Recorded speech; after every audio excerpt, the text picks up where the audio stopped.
Kota protest start हुआ जी यकम जून को, जी बिल्कुल। यकम जुलाई को, सॉरी। लेकिन ऐसा नहीं है, अगर आप इसे एक महीना पीछे चले जाएं तो 23 मई को हसीना वाजिब ने एक स्टेटमेंट दी थी कि उन्होंने कहा था कि white man have made an offer to build military air base in Bangladesh. White man उन्होंने किसको कहा था, यानी गोरे को ही कहा था, यूएस को ही कहा था। मिलिट्री बेसिस वही बनाता ना ये थर्ड वर्ल्ड कंट्रीज में। 1947 में जिस तरह पाकिस्तान में कहा जाता है कि 22% माइनॉरिटीज थी, हिंदू कम्युनिटी में उसका एक बहुत बड़ी उसकी वो थी, परसेंटेज थी। तो इसी तरह ये कहा जाता है कि जो कि अब शायद 1% या 2% रह गए हैं। बांग्लादेश में भी 1947 में 14%, 13 से 14% हिंदू कम्युनिटी थी। अच्छा। जो कि आज के टाइम में ऑलमोस्ट 8% रह गई है। ये पिछले 2-3 दिन में जब ये सारा हंगामा हुआ है, इसमें चिटागोंग में एक टेंपल को अटैक किया गया जिसका नाम श्री कृष्णा टेंपल है। इसी तरह एक मौलवी बाजार उनका कोई इलाका है, उधर भी एक टेंपल को अटैक किया गया, अपना काली टेंपल के नाम से कोई टेंपल है।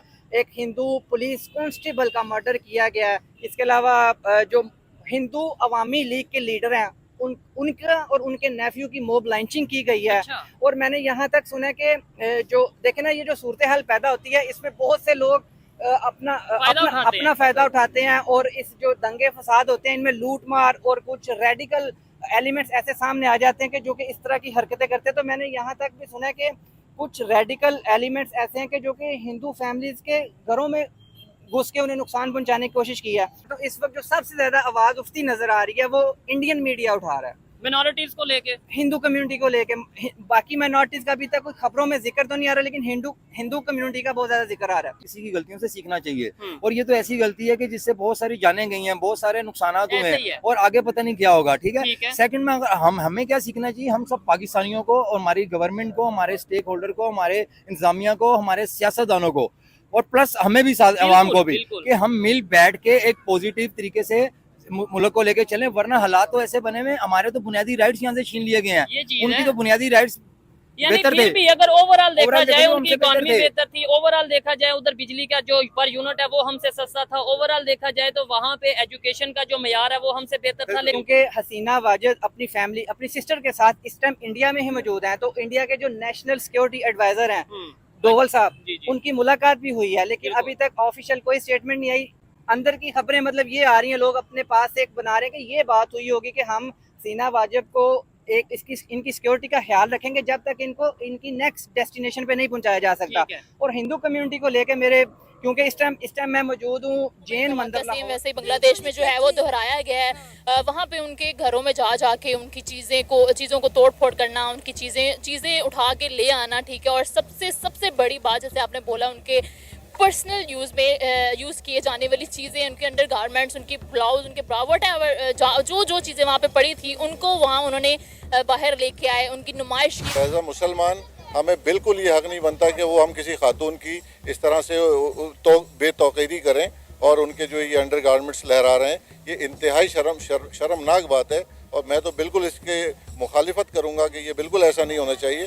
वो तमाम बातें अपनी जगह दुरुस्त हैं कि वो उनका राइट है कि वो अपने जमहूरियत के लिए जो दिल करता है वो करें, ठीक है, लेकिन कानून और आइन के दायरे में रहते हुए। और हमारे लिए कोई पाकिस्तानियों के लिए कोई बहुत अच्छा मैसेज नहीं वो छोड़ रहे हैं। तो अवाम का गुस्सा था जो पिछले 50 साल से दबा हुआ चला आ रहा है। आपके सामने 71 में इस फैमिली ने क्या किया, पाकिस्तान से बगावत की और इंडिया को अब साथ में लाकर उसको पाकिस्तान से अलहदा कर दिया। अब ये मुकफ़ात अमल है। बड़े अरसा उन्होंने हुकूमत कर ली, हसीना वाजिद ने भी कोई नेकियां नहीं की, उसने जितने जुल्म बांग्लादेश में किए हैं वो भी सबको पता है। ठीक है। अब वो रद्द अमल के तौर पे तो आएगा ना। अगर वो वहाँ पे मौजूद होती तो उनके कपड़े तक फाड़ दिए जाते, क्योंकि अगर वो लोग अगर उनके अंडर गारमेंट्स लेके बाहर लहरा सकते हैं तो अगर वो वहाँ मौजूद होती, मेरे ख्याल से उनको शायद इस चीज़ का इल्म था, तभी वो यहाँ से फरार हुई हैं। बैकग्राउंड में बहरहाल जो उनकी अपनी हसीना वाजिद की पॉलिसीज हैं वो भी कोई बहुत अच्छी नहीं थी। जिस तरह उन्होंने डिक्टेटरशिप की है इन 16 सालों में, तो उन्होंने अपने बाप का नाम खुद खराब किया है। जो शेख मुजीबुर रहमान थे, जो वो लीडर थे जिनको वो बांगा बांधू कहते हैं, उनकी अपनी लैंग्वेज में वो उसको बांगा बांधू कहते हैं, जैसे कायदे आजम, जस्ट लाइक कायदे आजम। अगर वो अभी भी निकल गई तो खुशकिस्मती समझे इस बात को, वरना वो इस काबिल नहीं थी फैमिली के उस रिस्पॉन्स की भी मुस्तहक होती। जो उन्होंने हमारे साथ किया था ये उनके साथ होना ही होगा। जो 71 में जो हमारी फ़ौज के साथ हुआ, जो हमारी पब्लिक के साथ वहाँ पे हुआ, वो क्या जुल्म कम था? वो इससे कहीं बड़ा डिज़ास्टर था, लेकिन हमने फेस किया, हमारी आवाम ने फेस किया। और इंडिया को घुसा दिया, इससे ज्यादा बुरा क्या हो सकता है। छोटा सा मसला था उनकी गवर्नमेंट के अंदर कि यार सरकारी जो कोटा सिस्टम है उनका उसको दोबारा बहाल किया जाए या कोटा सिस्टम खत्म किया जाए। वो हाँ। जो उनका जो सिस्टम था, एक छोटी सी बात थी, उसको इतनी हाइप दी गई ठीक और है। लोगों को रोड्स पे लेके 100 आया से ज्यादा गया। लोगों की जाने गई। आप 100 कह रहे हैं, मैंने रिसेंटली भी 300 लोग अभी सुन के आ रहा हूँ, मैं ठीक है। बहुत ज्यादा डिसार्ड हुआ ठीक इस है। चीज को। छोटे से आपकी बात बिल्कुल ठीक, और मैं ठीक है कहूंगा, आपके साथ एग्री करना चाहूंगा। इस बात को अभी कंफर्म नहीं है ठीक कि है। उनकी जो हालात खराब हैं इस टाइम, जो कंडीशन चल रही है इसमें ठीक है। अमेरिका और चाइना जैसे जो आप इन्वॉल्वेशन कह रहे हैं लोग, ठीक है। वो होंगे ना। वाजिद साहब को 45 मिनट दिए गए उनके चीफ ऑफ आर्मी स्टाफ की तरफ से, ठीक है। उन्होंने अर्जेंटली अपना रिजाइन किया और फ्लाई करके वो, क्योंकि इंडिया के साथ उनके मरासिम अच्छे थे। बड़ी जगह पे इंडिया ने हेल्प किया, उन्हें इलेक्ट्रिसिटी प्रोवाइड कर रहे थे और बहुत सी ऐसी चीजें। जी और इंडिया इस लेवल की बात करने वाले और इस तरह का लोगों को लेके आगे चलने वाले, आप देख लें बांग्लादेश एक बिल्कुल छोटी सी इकोनॉमी, लोग कहते थे कुछ साल पहले जब पाकिस्तान के साथ अटैच थे, उसके बाद अलहदा होने के बाद उनकी इकोनॉमी देखे कहाँ पे चली गई है, ठीक है। उनकी करेंसी कहाँ पे चली गई। लेकिन दुख इस चीज का है जो इस टाइम जो इंसिडेंट हुआ है वो बांग्लादेश को पीछे लेके चला गया। ठीक है। अमेरिका ने अपने फ्लाइट सिस्टम बंद कर दिया, इंडिया ने कर दिया। वोटिंग के वो थ्रू आई गलत थी। थी। नहीं नहीं, आप उसकी वोटिंग देखें, उसने भी यही काम किया है Dictator- जो 8 फरवरी को हुआ है। अच्छा उसने भी यही किया था कि तमाम जो अपोजिशन है ना, वो उनको बिल्कुल नहीं सामने आने दे रहे थे, ना उनके ठीक कोई है। जल से जुलूस। उसने भी रिग करके इलेक्शन जीता था। ठीक है। अवाम के वोटों पे आती, कभी भी अवाम ये इनकलाब शेख ना था। हसीना। हाँ, शेख हसीना कभी भी नहीं ठीक है। होता। अच्छा इंडिया में आज तक कोई मार्शल नहीं लग सका। ठीक है। इसके साथ उनकी गवर्नमेंट का फौज के साथ ये नहीं कि उनका कोई ताल्लुक नहीं है, अच्छा उनकी फौज बहुत ज्यादा अलर्ट है, ठीक है। लेकिन वो सियासत में इन्वॉल्व नहीं होती है।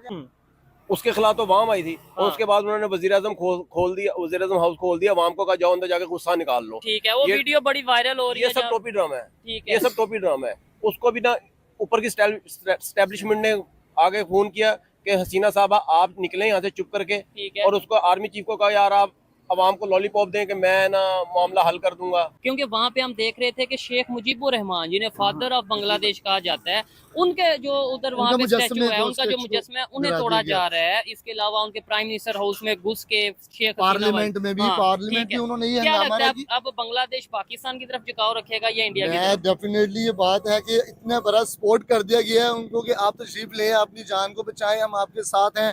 उससे पहले वो ट्रेड भी कर रहे थे उनके साथ। ठीक है। मेरा नहीं लगता कि वो पाकिस्तान की तरफ आएंगे, वो तो इंडिया के साथ, इंडिया को अपना बरादर मुल्क और इंडिया को अपना बड़ा भाई के अंदर समझते हैं। 1.5 करोड़ से ज्यादा हिंदू पाए जाते हैं। सर हिंदूज के लाइफ जो बता रहे हैं कि डेंजर में है, हिंदूज की जो वहाँ पर इंतहा पसंद लोग हैं जिन्होंने शेख हसीना को भगाया वहाँ से, वज़ीर-ए-आज़म हाउस को तोड़ फोड़ करने के बाद अब लोगों के मज़ाहिब घरों में घुस रहे हैं, चर्च में घुस रहे हैं, मंदिरों को तोड़ रहे हैं, और हिंदू की लाइफ क्यों डेंजर में वहाँ पे? देखिए असल में ना इन हालात को इंडिया हिंदुओं ने खुद डिस्टेबलाइज किया है। कैसे सर? अपने घर को महफूज करेंगे, अगर वो हिंदू उसमें इंटरफेयर कर रहा है तो हिंदू ने भी तो मुस्लिम को या दूसरे मज़ाहिब को हर एक को उसने डिस्टेबलाइज करने की कोशिश की। 17 करोड़ की आबादी है बांग्लादेश की। 17 करोड़ की आबादी में से 1.5 करोड़ हिंदू क्या कर लेगा ज्यादा से ज्यादा? जो इंडिया है वो कभी भी नहीं ये चाहेगा कि कोई भी ऐसी दाएं बाएं के जो छोटे मुल्क हैं, सार्क के जो ममालिक हैं, वो कहीं भी अपने आप को स्टेबल कर सके। पाया जाता है या नहीं पाया जाता? आप बताएं कि हम समझते हैं हम सबसे बेस्ट है, और जो हिंदू है वो मैं और आप 4 बंदों के पास चलते हैं यही स्टेटमेंट देंगे जो हिंदू वो नीच है, जो नॉन मुस्लिम है, जो सिख है, वो सारे नीच, हम सबसे बेहतर है। हमारी ये थिंकिंग है या नहीं है? नहीं, वो देखें हर मज़ाहिब में अमर पसंद लोग भी होते हैं और दहशत